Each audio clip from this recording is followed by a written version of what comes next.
அல்ஹம்துலில்லாஹ். அப்போ தரக்கூடிய இந்த ரப்புல் ஆலமீன் நம்மளுக்கு நன்மையை தர நாடிட்டான்டா, இன்ஷா அல்லாஹ் நம்மளை அல்லாஹ் சொர்க்கத்திலையும் அவனுடைய அரிசி நிழலில் போய் அமரக்கூடிய பாக்கியத்தை அல்லாஹ் தருவோம். அப்போ நம்ம இப்போ இந்த பாடத்துக்குள்ளே போகும்போது நம்ம என்ன நினைக்கணும், அல்லாஹ் தஆலா ஒவ்வொருத்தரையும் குல்லுன் நப்சுன் தாயிக்கல் மவுத்துன்னு அல்ல, ஒவ்வொரு ஆத்மாவும் மவுத்தை சுவைத்தே தீர வேண்டும் அல்லாஹ் தஆலா அருள்மறையில் சொல்கிறேன் இல்லையா. 29வது அத்தியாயம் 57வது வசனத்தில் அல்லாஹ் தஆலா சொல்கிறேன். இப்போ நபி ஸல்லல்லாஹு அலைஹி வஸல்லம் சொல்கிறாங்க, நான் 2 உபதேசத்தை உங்கள்கிட்ட விட்டுட்டு போகிறேன். நான் போகிறேன், நான் இந்த இடத்த விட்டு போகும்போது நான் 2 உபதேசத்தை உங்கள்கிட்ட விட்டுட்டு போகிறேன். ஒரு உபதேசம் பேசும் உபதேசம், இன்னொரு உபதேசம் பேசாத உபதேசம். உபதேசம்னா என்னன்னு புரியுதா? அட்வைஸ். உங்கள் பாணியில் சொல்ல போனால் அட்வைஸ். இப்போ அந்த விட்டு செல்கிறேங்கிறாங்க. பேசும் உபதேசம் என்ன, பேசாத உபதேசம் என்ன? சத்தமாக நல்லா சொல்லுது. நீங்கள் ஒருத்தர் தான் பதிலை சொல்றீங்க. மவுத் அல்ஹம்துலில்லாஹ். பேசும் உபதேசம் நம்மளுடைய அருள்மறை திருமறை. பேசாத உபதேசம் நம்மளுடைய மவுத்து. நம்ம பேசாமல் கிடப்போம் மவுத்தாய். ஆனால் மற்றவங்க எல்லாரும் என்ன செய்வாங்க, எல்லாம் பேசுவாங்க. ஆனால் நம்மளுக்கு எல்லாம் பேசக்கூடிய சக்தியை கொடுக்க மாட்டான், கண்ணை திறந்து பார்க்குற சக்தியை கொடுக்க மாட்டான், ஆனால் காது கேட்டுக்கிட்டு இருக்கும். அப்போ ரசூல் ஸல்லல்லாஹு அலைஹி வஸல்லம் சொல்கிறாங்க, பேசாத உபதேசம்னா ஜனாசா படுத்து இருக்கும்போது என்ன உபதேசம் செய்யும்? ஒன்றும் செய்யாது.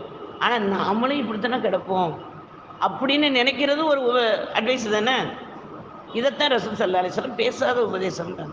மரணம் நம்மளுக்கு நிறைய பாடங்களை சொல்லி கொடுக்கும். அந்த பாடத்தில் முதல்ல பார்க்க போனால் தந்தை ஆதம் அலைஹிஸ்ஸலாம், அவங்க எல்லாமே உங்களுக்கு வரலாறுகள் தெரியும்.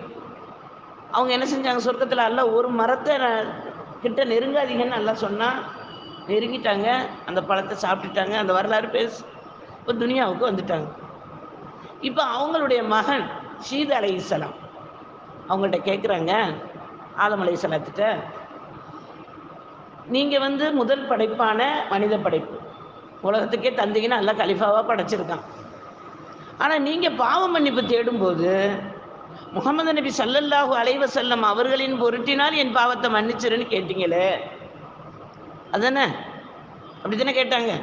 சொர்க்கத்தில் வாசலில் எழுதியிருக்கிறது லா இலாஹ இல்லல்லாஹ் முஹம்மது ரசூலுல்லாஹ்னு எழுதியிருந்துச்சு. எல்லாம் அந்த முஹம்மது நபி ஸல்லல்லாஹு அலைஹி வஸல்லம் அவர்களின் பொருட்டினால் என் பாவத்தை மன்னிச்சிருங்கன்னு கேட்டாங்க. அல்லாஹ் தஆலா மன்னிச்சான். அப்படிப்பட்ட அந்த நபி பெரிய சிறந்தவர்களா, நீங்கள் சிறந்தவங்களா? ஏன்னா ஆதம் அலைஹிஸ்ஸலாம் முதல் படைப்பு, எல்லா விஷயத்திலையும் முதன்மைப்படுத்தணும். இப்போ அவங்கள கொண்டு தான் நீங்கள் பாவ மன்னிப்பு தேடி இருக்கீங்க, அல்லாஹ்வும் மன்னிச்சிருக்கான். அப்போ அவங்க சிறந்தவங்களா, நீங்கள் சிறந்தவங்களா அப்படின்னு கேட்குறாங்க. பேசுறது புரியுற மாதிரி இருக்காமா? பதில் சொல்லுங்கப்பா. புரியுதுல்ல? இப்போ கேட்ட உடனே இவங்க சொல்கிறாங்க, ஆதம் அலைஹிஸ்ஸலாம் மௌனமாக இருக்காங்க. 2 முறை கேட்டுட்டாங்க. 3வது முறையும் கேட்குறாங்க. கேட்டதுக்கு பிறகு, நீ ரசூல் ஸல்லல்லாஹு அலைஹி வஸல்லம் அவர்களுடைய சிறப்பையா நீ தெரிஞ்சுக்கிறேன் நினைக்கிறேன், நான் அதுக்கு முன்னாடி சொல்கிறத கவனமாக கேளு அப்படின்னு சொல்லிட்டு சொல்கிறாங்க, நான் ஒரு குற்றம் செஞ்ச காரணத்தினால, ஒரே ஒரு குற்றம் தானே அவங்க செஞ்சாங்க, நம்மளை மாதிரி பல குற்றமாக செஞ்சுக்கிட்டு இருந்தாங்க. நம்ம கோடி கோடி அவங்களுடைய மக்கள் பாவத்தை செஞ்சுட்டு அல்லாட்ட அஸ்தக்ஃபிருல்லாஹ் அது புரிஞ்சு கூட நம்ம சொல்ல மாட்டோம். ஆனால் அவங்க சொல்கிறாங்க, நான் ஒரு பாவம் செய்த காரணத்தினால அல்லாஹ் தஆலா சொர்க்கத்தை விட்டு பூமிக்கு இறக்கிட்டான். இப்போ பாவ மன்னிப்பு கேட்டு திருப்பி அல்லாஹ் சொர்க்கத்துக்கு ஏற்றிக்கிடுவான், அது வேறு விஷயம். இப்போ சொர்க்கத்தை விட்டு பூமிக்கு இறக்கிட்டான். ஆனால் ரசூல் ஸல்லல்லாஹு அலைஹி வஸல்லத்துடைய உம்மத்துமார்கள் பல கோடி பாவங்கள் செய்தாலும் அவர்களை மன்னித்து சொர்க்கத்துக்கு ஏற்றிக்கிடுவான். சுப்ஹானல்லாஹ். 1வது சொன்னாங்க. 2வதாக சொல்கிறாங்க, நான் ஒரு பாவம் செய்த காரணத்தினால அல்லாஹ் தஆலா ஒவ்வொரு வேதங்கள் 4 வேதம் எல்லாம் இறக்கணும் இல்லையா, 4 வேதங்கள்லையுமே சொல்லியிருப்போம் ஆதம் அலைஹிஸ்ஸலாம் பாவம் செஞ்சுருக்காங்கன்னு சொல்லுவோம். நம்ம அருள்மறை திருமறையில் 10 இடங்களுக்கு மேலே சொல்கிறான். அதை சொல்கிறாங்க ஆதம் அலைஹிஸ்ஸலாம், நான் ஒரு பாவம் செய்த காரணத்தை அல்லாஹ் தஆலா அருள்மறை திருமறையிலேயே கியாமத்து நாள் வரையிலும் பகிரங்கப்படுத்திட்டான். ஆதம் அலைஹிஸ்ஸலாம் பாவம் செஞ்சாங்கன்னு பகிரங்கப்படுத்திட்டான். ரசூல் ஸல்லல்லாஹு அலைஹி வஸல்லத்துடைய உம்மத்துமார்கள் கோடான கோடி பாவம் செய்தாலும் அருகில் இருக்க நண்பருக்கு கூட தெரியாமல் மறைச்சிருவோம். சுபஹானல்லாஹ். இப்போ நான் என்னுடைய பாவம் உங்களுக்கு தெரிஞ்சாங்கன்னு உட்கார வைப்பீங்களா? உங்கள் பாவம் எனக்கு தெரிஞ்சா நான் இங்கே வருவேனா? அப்போ நம்மளுக்கு அல்லாஹ் தஆலா எவ்வளோ பெரிய ரசூல் ஸல்லல்லாஹு அலைஹி வஸல்லத்தை பற்றி கூட அவங்க சொல்லலை, அவங்களுடைய உம்மத்தை பற்றி சொல்கிறாங்க. அவங்க உம்மத்து யாருமா? நம்ம தானே. அப்போ நம்ம எவ்வளோ தூரத்துக்கு அல்லாஹ்வுக்கு நம்ம அடிபணிஞ்சவர்களாக இருக்கணும், சட்டத்திட்டங்களை தெரிஞ்சவர்களாக இருக்கணுங்கிறத நம்ம புரிஞ்சுக்கிறோம். மூணாவதாக சொல்கிறாங்க, நான் ஒரு பாவம் செய்த காரணத்தினால என்னுடைய ஒரே துணை மனைவி ஹவ்வா அலைஹிஸ்ஸலாம் ஒன்றாவை இறக்கி விட்டாங்க. கிளம்பையில் சொர்க்கத்தை விட்டு கிளம்பையில் ஆதம் அலைஹிஸ்ஸலாம் போய் ஹவ்வா அலைஹிஸ்ஸலத்தை கையை பிடிக்கிறாங்க. ஜிப்ரீல் அலைஹிஸ்ஸலாம் வழியான்னு சொல்கிறாங்க, கையை விடுங்க, 2 பேரும் ஒன்றாவெலாம் போக முடியாது, அல்லாஹ் தனித்தனியாக தான் இறக்க சொன்னான். சொல்லி என்ன செஞ்சான், அவங்களை ஜித்தாவிலையும் இவங்களை இலங்கையிலையும் இறக்கி விட்டான். என்னை ஒரே துணையான என்னுடைய துணைவியை அல்லாஹ் பிரிச்சுட்டான். ஆனால் ரசூல் ஸல்லல்லாஹு அலைஹி வஸல்லத்துடைய உம்மத்துமார்கள் பல கோடி பாவங்கள் செய்தாலும் யாரையும் விட்டு யாரும் பிரிக்க மாட்டான். இப்போ நம்ம எல்லாரும் ஒன்றா உட்காந்துருக்கோமே, இது என்ன நோக்கத்தில் உட்காந்துருக்கோம்? அன்பின் முகப்பத்து தானே. நான் அப்படி தப்பா வந்திருக்கேன், நீங்களாம் எப்படி சொல்லுங்க? அன்பின் நோக்கமா கல்வியின் நோக்கமா? அல்ஹம்துலில்லாஹ். அடுத்து சொல்கிறாங்க பிரிச்சுட்டான். ஆனால் ஒரு ரசூல் ஸல்லல்லாஹு அலைஹி வஸல்லம் உம்மத்துமார்களை பிரிக்க மாட்டான். இப்போ நம்ம யாராவது தனிமையில் இருக்குமா? ஆதம் அலைஹிஸ்ஸலாம் ஒரு தனிமையில் 100 வருஷம் இருந்திருக்காங்க துனியாவில். ஒரே மனிதன் எப்படி இருந்திருக்கும்? உலகமே எல்லாம் இருக்குது, பிரபஞ்சங்கள், அவங்க ஒரே ஒரு மனிதர். அப்படி என்னை தனிமைப்படுத்திட்டான். ஆனால் ரசூல் ஸல்லல்லாஹு அலைஹி வஸல்லம் உம்மத்துமார்களை தனிமைப்படுத்த மாட்டான் அப்படின்னு சொல்கிறாங்க. எத்தனை பாயிண்ட் சொல்லியிருக்காங்க? 3 சொல்லிட்டாங்க. 4வதாக சொல்கிறாங்க, நான் ஒரு பாவம் செய்த குற்றத்திற்காக 300 வருடம் அழுதேன். 300 வருடம் தனிமையில் 100 வருடம், மனைவியோட சேர்ந்ததுக்கு பிறகு 200 வருடம், 300 வருடங்கள் அழுததுக்கு பிறகு ரசூல் ஸல்லல்லாஹு அலைஹி வஸல்லம் பொருட்டினால் என்னுடைய பாவத்தை மன்னிச்சிரியா அல்லாஹ்னு கேட்டேன்.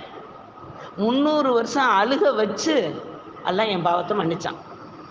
ஆனால் ரசூல் ஸல்லல்லாஹு அலைஹி வஸல்லம் அவர்களுடைய உம்மத்துக்கு 3 நொடி என் கண்ணில் இருந்து ஒரு சொட்டு கண்ணீர் விட்டால் பாவத்தை மன்னிச்சிருவான். சுபஹான். நம்ம கண்ணீர் வெளியே வர்றதுக்கு, கண்களில் தண்ணீர் சுரந்து ஒரு கண்ணீர் வெளியே வர்றதுக்கு 3 நிமிடம் ஆகுமா? அவங்க 300 வருஷத்தை நம்மளுக்கு என்னென்னு அதை செஞ்சுட்டேன், 3 நிமிடத்தில் அல்லாஹ் தஆலா மன்னிக்கிறான். அல்ஹம்துலில்லாஹ். இது 4வது. 5வதாக, நான் ஒரு பாவம் செய்த காரணத்தினால இலங்கையில் இருந்து ஜித்தா வரைக்கும் நடந்தேன். அரபா வரைக்கும் நடந்து போனாங்க இல்லையா? நடந்தது தானே நம்ம சென்னையில் ரொம்ப நடந்திருப்பாங்க போல். அதனால தான் எங்கேயுமே காடு இல்லை, எல்லாம் வீடாக போச்சு. அவங்க நடந்த இடமெல்லாம் ஊர்கள், நடக்காத இடமெல்லாம் காடுகள். இதுதான் சரித்திரம். அப்போ இப்போ சென்னையில் அறிஞர் இப்போ கொடுங்கையூரில் நாங்கள் ஆரம்பத்தில் இருந்தோம், 99 இங்கே இருந்தோம். அப்போலாம் எப்படி இருந்துச்சு இந்த முத்தமிழ் நகர்? இப்போ எனக்கு இந்த பள்ளியாசல் எங்கே இருக்குன்னு கேட்டு வர்ற நிலைமையில் ஆயிடுச்சு. இன்னும் நெட்டுக்கு கடையில் இருக்கும். எனக்கு அது ஒரு முதல்லாம் வெறும் காளி மனை பள்ளியாசல் மட்டும் தெரியும். இப்போ இந்த வளர்ச்சியெல்லாம் எப்படி கொடுத்தாங்க? ஆதம் அலைஹிஸ்ஸலாம் நல்லா நடந்திருப்பாங்க போல் இந்த பக்கம்லாம். அதனால தான் நம்மளுக்கு அல்ஹம்துலில்லாஹ் இவ்வளோ வீடுகளையும் கடைகளையும் அல்லாஹ் தஆலா ஆக்கி நம்மளை வாழ வச்சுருக்கோம். அப்படி நடக்க வச்சு தான் என் பாவத்தை மன்னிச்சான். ஆனால் ரசூல் ஸல்லல்லாஹு அலைஹி வஸல்லத்துடைய உம்மத்துமார்கள் காலை கூட அசைக்க தேவையில்லை, சஜதாவில் ரப்பே மன்னிச்சிருன்னா எல்லாம் மன்னிச்சிருவோம். சுபஹானல்லாஹ். 5 பாயிண்ட் முடிஞ்சா? 6வதாக சொல்கிறாங்க, நீங்கள் நினைக்கலாம் ஜனாசா கிளாஸுக்கு இதெல்லாம் தேவையா? யாராவது நினைக்கிறீங்களா? சொல்லுங்கள் டக்குன்னு. நினைக்கிறீங்களா? நினைக்கலையா? அப்போ இது எதுக்கெல்லாம் இதெல்லாம் சொல்கிறேன்? மாஷா அல்லாஹ். அதாவது நம்ம எடுத்த உடனே கிளாஸ்ன்னு போயிட்டா, கிளாஸ் தான் இது, கிளாஸ்னாலே நம்ம அறிவுரை தானே. அப்போ நம்ம டக்குன்னு போயிட்டா உங்களுக்கு என்ன ஆகும்? அது ஒரு விதமான ஒரு இதான் தேவை இருக்கும். அதனால் உங்களுக்கு முன்னூரை சொல்லி உங்களுக்கு ஆரம்பிக்கிறேன், சரியா? இப்போ 6வதாக சொல்கிறாங்க, நான் ஒரு பாவம் செய்த காரணத்தினால அல்லாஹ் சுப்ஹானஹு வ தஆலா சொர்க்கத்திலிருந்து பூமிக்கு நிர்வாணமாக இறக்கி விட்டான். சொர்க்கத்திலிருந்து பூமிக்கு நிர்வாணமாக இறக்கி விட்டான். ஆனால் ரசூல் ஸல்லல்லாஹு அலைஹி வஸல்லம் அவர்களுடைய உம்மத்துமார்கள் பல கோடி பாவங்கள் செய்தாலும் ஜனாசா நிலையில் கூட நிர்வாணப்படுத்த மாட்டான். அந்த வேலையை தான் இப்போ சொல்லிக் கொடுக்க வந்திருக்கோம் நாங்கள். புரியுதாம்மா? இப்போ எதுக்காக இந்த முன்னுரைண்டு இதை முதல்லையே சொல்லிட்டேன்னா இந்த 5 விஷயம் உங்களுக்கு தெரியாமல் போயிடும். அதனால் இந்த 5 விஷயத்தை சொல்லி 6வதாக நாங்கள் அதை கொண்டு வரோம். ஜனாசா நிலையில் கூட நம்மளை என்ன செய்ய மாட்டான்ல, நிர்வாணமாக ஆக்க மாட்டான். அப்படிங்கிற அந்த வேலையைத்தான் நம்மளுக்கு கபனிடுவது நம்மளுக்கு வந்துருக்கு. இப்போ இந்த கபனிடக்கூடிய நம் முன்னாடி மரணம்ங்கிறது நம்மளுக்கு ஒரு சின்ன கியாமத்து. சக்கராத்து வருத்தம்ங்கிறது நம்மளுக்கு சின்ன கியாமத்து. கியாமத்து பெரிய கியாமத்து இருக்குது, இது சின்ன கியாமத்து. சக்கராத்துங்கிறது சாதாரண கிடையாது. நம்ம கண்மணி நாயம் ரசூல் ஸல்லல்லாஹு அலைஹி வஸல்லம் சக்கராத்தின் வருத்தத்தில் இருக்கும்போது சபியார் ரலியல்லாஹு தஆலா அன்ஹா அழுகுறாங்க, பார்க்குறாங்க, 2 ரக்காத் தொழுகிறாங்க. பதட்டப்பட்டு அவங்க வர்ற நேரத்தில் ரசூல் ஸல்லல்லாஹு அலைஹி வஸல்லம் கூப்பிட்டு சொல்கிறாங்க, சபியா, உலகத்தில் எல்லாருக்கும் கொடுக்குற சோதனைகளை விட நபிமார்களுக்கு அல்லாஹ் இரட்டிப்பாக கொடுப்பாமா. நபிமார்களுக்கு அதிகமாக இருக்கும். நம்மளுக்கு 1ண்டா அவங்களுக்கு என்ன 3. அப்போ அந்த அளவுக்கு கொடுப்பான். அதை தாங்கணும் நாங்கள், சோதனையாகட்டும் சக்கராத்தாகட்டும். அதனால என்னோட அப்போ சொல்கிறாங்க சபியார் ரலியல்லாஹு இந்த வேதனையை அல்லாஹ் எனக்கு கொடுத்துடலாமேங்கிறாங்க. நீங்கள் தாங்க மாட்டீங்க அப்படின்னு சபியார் ரலியல்லாஹு சொல்கிறாங்க. அப்போ அப்படிப்பட்ட சக்கராத்து தான் நம்மளுக்கு அல்லாஹ்வுடைய கிருபையில் லேசாக தாயா அல்லான்னு கேட்க சொல்லி ரசூல் ஸல்லல்லாஹு அலைஹி வஸல்லம் சொல்லியிருக்காங்க. சக்கராத்தே இல்லாத மனிதர் யாருமே இல்லை. எல்லாரும் நபிமார்களில் இருந்து எல்லாருமே சக்கராத்தை அனுபவிச்சவங்க. நாளைக்கு மறுமையில் அல்லாஹ் இஸ்ராயீல் அலைஹிஸ்ஸலாத்தை கேட்பானா, எல்லாரும் மௌத்தாயிட்டாங்க. இப்போ கேட்பானா, யார் இருக்கா, பாக்கி யாராவது இருக்காங்களா? மலக்குமார்கள் எல்லாரும் மௌத்தாயிட்டாங்க. கேட்குறாங்க, யார் இருக்காங்க? இஸ்ராயீல் அலைஹிஸ்ஸலாம் சொல்லுவாங்களாம், யா அல்லாஹ் படைச்ச ரப்பும் ரூ வாங்க கொடுத்த நானும் இருக்கும். அப்போ அல்லாஹ் சொல்லுவானா, உங்கள் ரூஹை நீங்கள் வாங்குங்க, உங்கள் ரூஹை நீங்களே வாங்கிக்கங்க. அப்போ அவங்களுக்கு எவ்வளோ இத்தனை பேருக்கு ரூஹு வாங்கினாங்க. இஸ்ராயீல் அலைஹிஸ்ஸலாத்துக்கும் அந்த சக்கராத்தின் சுவையை தெரிந்து தான் அந்த ரூஹை அவங்க வாங்குறாங்க. அப்போ நம்ம எல்லாரும் ஒரு நாளைக்கு மரணிக்கத்தான் பிறந்திருக்கோம். ஆனால் நம்மளுடைய மரணம் ஒரு கதையாக முடியக்கூடாது. கதைண்டா என்னன்னு தெரியும், பொய் கலக்கும் இல்லையா? சரித்திரமாக இருக்கணும். நம்மளுடைய வாழ்வை சரித்திரமாக இருக்கணும். நம்ம ஏதாவது ஒன்று விட்டுட்டு போவோம் உலகத்தில் அப்படின்றா என்ன, நம்மளுடைய அமல்களை தான் நம்ம விட்டுட்டு போவோம்.